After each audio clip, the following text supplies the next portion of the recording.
Hello everyone, I'm Grilled Chicken Man. Thank you for joining me today for another episode of Jamming in Dreams. Today I'm going to be showing you all how to create your own music using instruments provided instead of using pre-recorded music clips. So once you're finished, you'll end up with something that looks a little bit like this and sounds a little bit like this.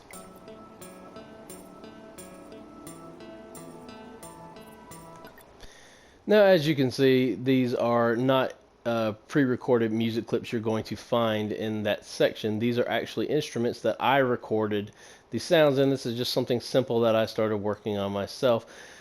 So I'm going to show you how to do this really quickly. We're going to delete these two timelines. We're going to bring up our modes and go into music mode. We need a new timeline on the canvas.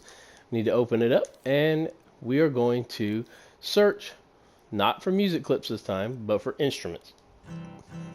So as you can see, I already have the guitar section of the instruments up. Just to show you, this is the Media Molecules curated instrument selection. And they have a ton of instruments to pick from, something for everyone's taste. Myself, I'm a guitar player, amateur self-taught guitar player, but still enjoy playing the guitar. So we're going to go with something simple like, let's go with the strum chords. We're going to throw the strum chords down just like we would do the regular music clips, but when we play it, you're going to notice there's no sound. That's because you're going to be making the sound. Now, how do we do that? Well, the first thing we're going to do is we are going to bring up the tab for the instrument. Now, you're used to seeing a bunch of lines with little dots on them. This looks a little different. This is the performance mode, and this is where you actually play the guitar. If you can see down on the bottom of the screen, kind of floating around with my imp, there is a bunch of letters on different colored buttons. Those correspond to the chords being played depending on which button I press. So therefore, if I press X, where the C button would be, you get a C chord being played. D sharp would be there, then F, and then G. Now, to actually record something, we are going to click both thumbsticks down to begin the recording. I'm going to play a simple little scale.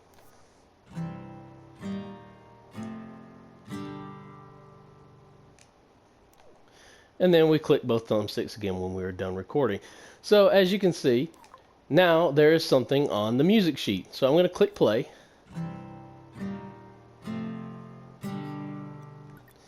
As you can see, it plays exactly what I did in performance mode. But as you can see, there's a little gap here between the beginning and the end.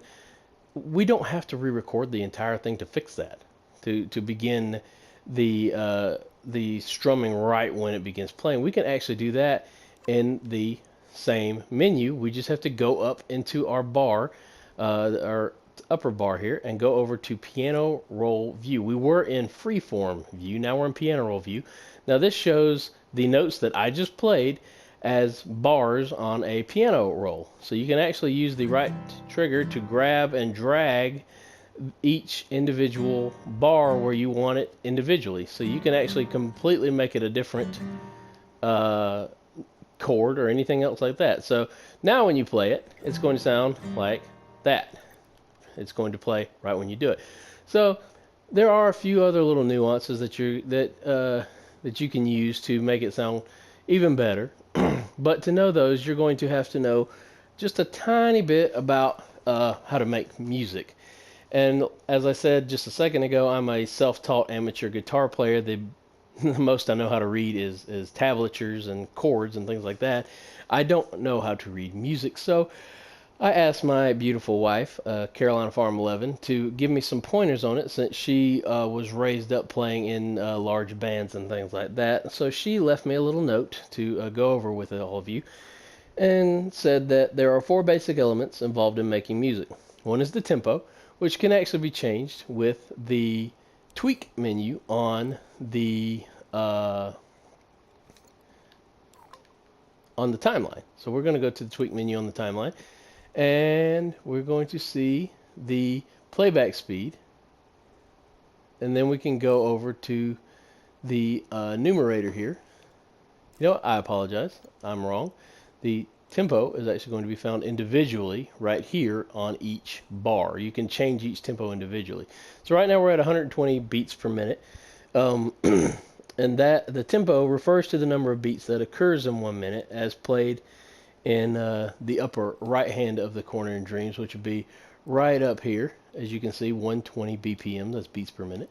Uh, the time signature is located right below the tempo, so it's going to be 4 and 4. Time says how many beats that there are in one measure, and then how many measures there are in one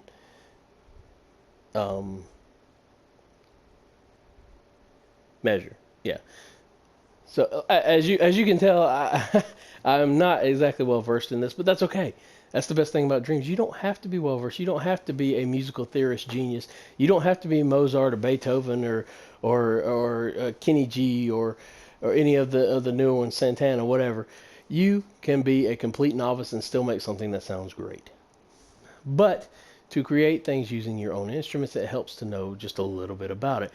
One of the most important things is the note, which different types of notes there are, and you're going to find that in the timeline properties and the tweak menu of the timeline.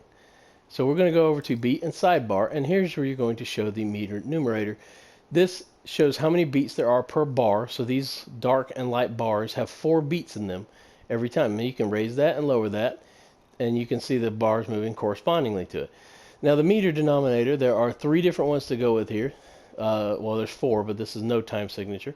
So it starts with a quarter note. A quarter note looks like this, of course, and you hold it for 1 beat. So one of the 4 beats would be one of these. So a quarter of 4, that's where the 4/4 comes from. I know it seems a little confusing. But like I said, I'm trying to simplify it as much as I can. Then there's an eighth of a note, and as you can see, that changes the correspondence on it as well. And the 16th is going to change it even more. So you basically, what this is going to do is make it where you have more beats per measure, depending on how high you go with the notes. So that is your amateur music lesson from some guy who doesn't know music at all for today.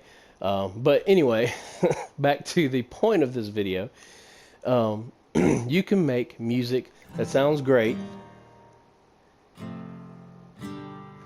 and then you can go into the tweak menu and fix it, change it, do whatever you need to do, change the tempo, change the beat. The last thing I want to show you how to do before I end this video is we're going to go into the chord here. We're going to go into the piano roll, and I'm going to show you how to draw your own notes. You don't have to use the performance mode if you don't want to. You can actually go into the tool section, click on the draw notes, and you can actually draw your own note. And you can drag it out as long as you want to. So now, there's a new note in there. So you can do it that way if you want to. You don't have to use performance mode at all if you don't feel like it. But anyway, I hope this video has helped you. I hope it gave you some pointers, and I hope it wasn't too convoluted to understand. If you have any questions, please ask. If I don't know them, I will send you to my wife so you can ask her. But anyway, thank you all very much for watching. Remember, ladies and gentlemen, keep laughing.